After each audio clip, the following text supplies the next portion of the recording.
안녕하세요. 오늘 저희가 함께 좀 깊이 파고들 자료는 고대 이스라엘의 두 번째 인구조사 기록, 바로 민수기 26장입니다. 이걸 보내주셔서 딱 봤는데 솔직히 처음엔 좀 막막하더라고요. 아, 그렇죠. 그냥 뭐랄까 이름이랑 숫자만 끝없이 나열된 목록처럼 보이잖아요. 맞아요. 처음 보면 누구라도 그렇게 생각할 수 있죠. 고대의 무슨 회계 장부 같기도 하고요. 네. 그런데 이 건조해 보이는 목록 안에 사실은 엄청난 이야기가 숨어 있더라고요. 그렇죠. 이건 그냥 사람 수를 센 게 아니에요. 한 국가가 완전히 재정이 되는 그 순간을 포착한 스냅샷 같은 거죠. 맞아요. 한 세대가 사라지고 새로운 세대가 일어서는 그 역사가 숫자로 보이는 거잖아요. 네. 그래서 오늘 저희는 이 숫자들 뒤에 숨겨진 이야기, 그러니까 반역과 생존, 또 새로운 운명을 앞둔 그 드라마를 한번 파헤쳐 보려고 합니다. 좋습니다. 왜 하필 이 시점에 인구 조사를 했는지, 또 각 지파의 숫자가 뭘 의미하는지 하나씩 따라가 보죠. 네. 자, 본문이 아주 의미심장한 구절로 시작해요. 연병 후에. 아, 이 한마디가 모든 배경을 설명해 주죠. 그렇죠. 끔찍한 재앙이 지나간 직후에 하나님께서 모세랑 새로운 대제사장 엘르아살에게 명령을 내리시잖아요. 네, 20세 이상으로 싸움에 나갈 만한 모든 자를 계수하라. 바로 그 부분요. 싸움에 나갈 만한 자. 네, 그게 핵심이죠. 이 인구 조사의 첫 번째 목적이 아주 명확하게 군사적인 거라는 걸 보여줘요. 아, 그러니까 이제 가나안 땅에 들어갈 준비를 하는 거군요. 맞습니다. 이집트를 탈출했던 그 첫 번째 세대는 아시다시피 광야에서 거의 다 사라졌거든요. 네, 불순종 때문에. 그렇죠. 이제 그들의 자녀들. 그러니까 새로운 세대가 약속의 땅을 정복해야 할 주역이 된 거예요. 이 조사는 바로 그 새로운 군사력을 공식적으로 점검하는 절차였던 거죠. 일종의 징병검사랑 명부 작성을 동시에 한 셈이네요. 네, 정확합니다. 근데 숫자를 보니까 총 인원이 60만 1,730명이더라고요. 40년 전이랑 비교하면 전체 숫자는 큰 차이가 없는 것 같은데. 네, 전체적으로는 그렇죠. 한 2,000명 정도 줄었으니까요.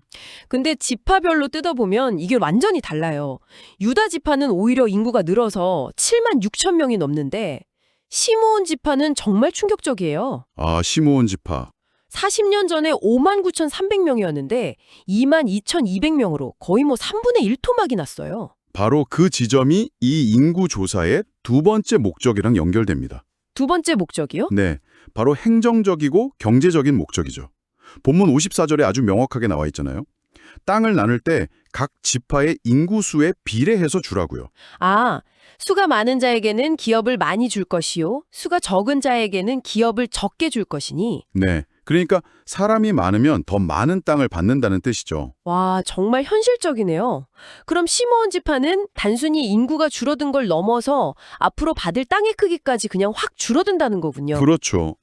이건 지파의 위상이나 미래에 엄청난 타격이었을 거예요. 왜 그렇게 급감했는지는 아마 바로 앞장에 나오는 바알보올 사건 때문이라는 해석이 많고요. 아, 그 우상숭배 사건의 주동 세력이었다. 네, 그 사건으로 인한 연병으로 가장 큰 피해를 입었다는 거죠.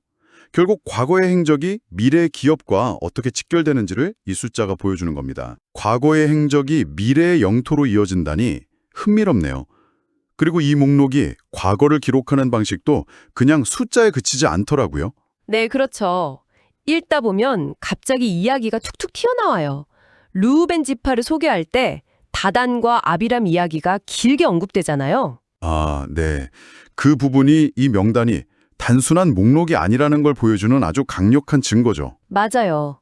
고라와 함께 모세에게 반역했던 그 사건이요. 네, 근데 그냥 반역했다 이렇게만 적지 않아요. 아주 생생하게 묘사하죠. 땅이 그 입을 열어서 그 무리와 고라를 삼켰다거나 불이 250명을 삼켰다는 식으로요.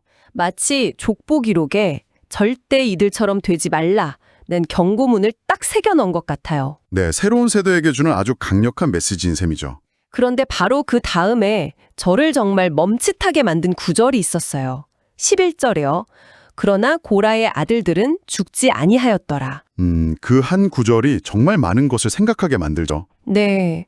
아니, 앞에서는 그렇게 무섭게 심판을 묘사해놓고 갑자기 이런 예외를 딱 두니까요.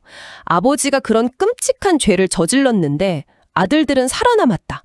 이걸 왜 굳이 기록했을까요? 그게 바로 이 텍스트가 보여주는 놀라운 균형 감각이에요. 공동체에 대한 심판은 엄중하지만 그 심판이 개인의 책임을 완전히 무시하지는 않는다는 걸 보여주는 거죠. 아, 연좌제가 아니었다. 네, 아버지의 죄에 아들들이 직접 가담하지 않았다면 함께 처벌받지는 않았다는 거예요. 집단의 책임과 개인의 책임 사이에 중요한 원칙을 보여주는 대목이죠. 와, 그리고 실제로 나중에 시편을 보면 고라자손의 시라는 표지가 붙은 아름다운 시들이 어러편 나와요. 아, 정말요? 그 후손들이요? 네. 반역자의 후손들이 오히려 하나님을 찬양하는 예배 인도자로 회복되었다는 건 이 가혹한 이야기 속에서 발견할 수 있는 한 줄기 은혜의 증거라고 할 수 있습니다. 와, 그건 몰랐네요.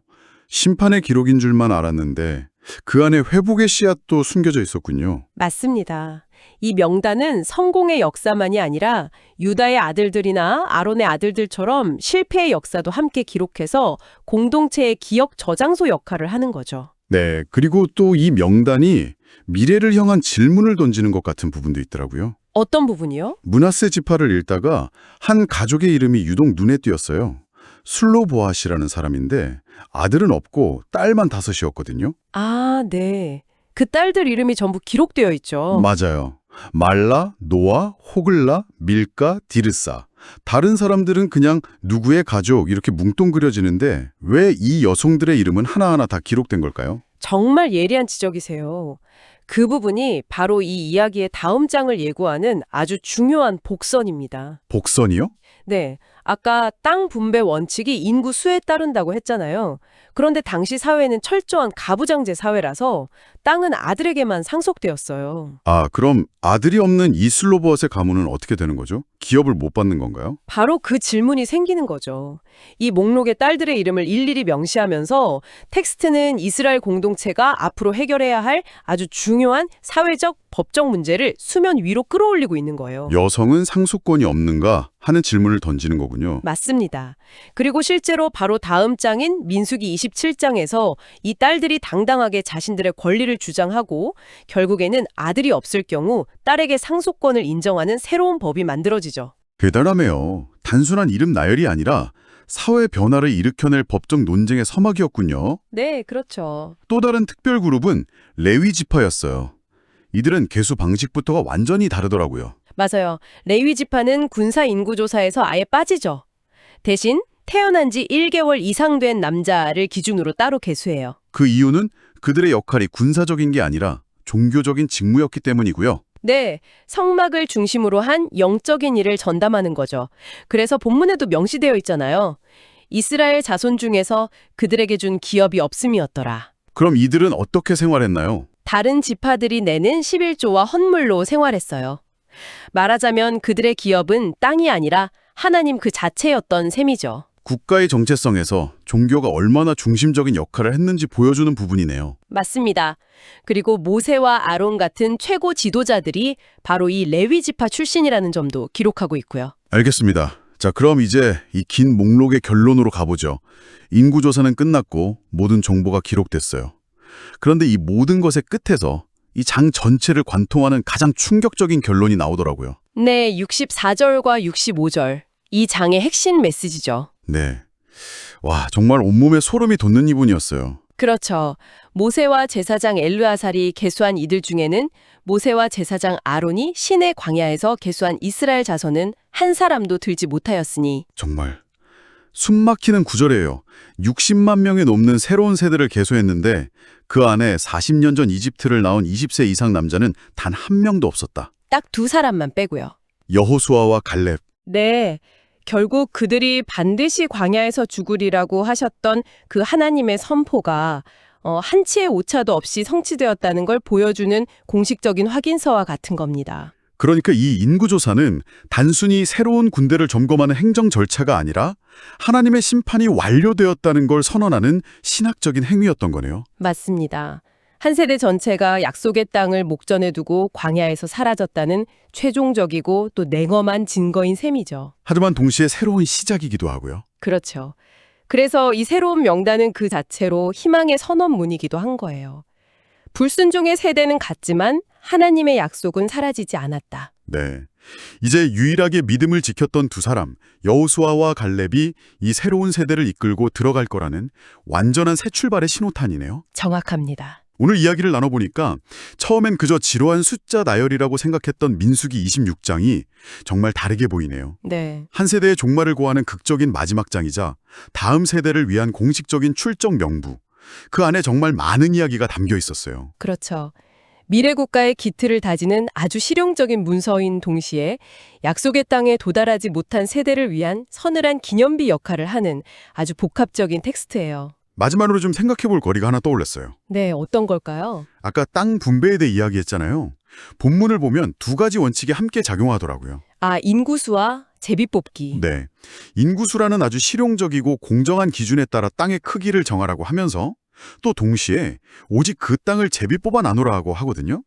위치는 신의 뜻에 맡긴다는 거잖아요. 네, 아주 흥미로운 지점이죠. 인간의 합리적인 계획과 신적인 주권, 이 두 가지를 조화시키려는 시도니까요. 맞아요.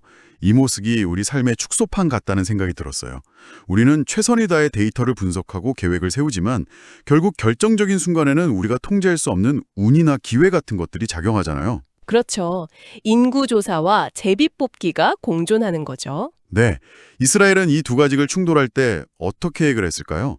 더 많은 인구를 가진 지파가 더 좋은 땅을 가져야 한다는 현실적인 논리와 제비뽑기라는 신의 뜻이 만약 다르게 나온다면요. 아마도 그들은 제비 뽑기를 통해 드러난 신의 뜻이 각 지파의 필요, 즉 인구수를 이미 고려한 가장 완벽한 결과라고 믿었을 거예요. 아, 그 두 가지가 충돌하는 게 아니라 오히려 제비뽑기가 그 원칙을 가장 정의롭게 실현하는 방법이라고 생각했을 수도 있겠군요. 네. 하지만 우리 삶에서는 이 두 가지가 충돌하는 것처럼 느껴질 때가 많죠.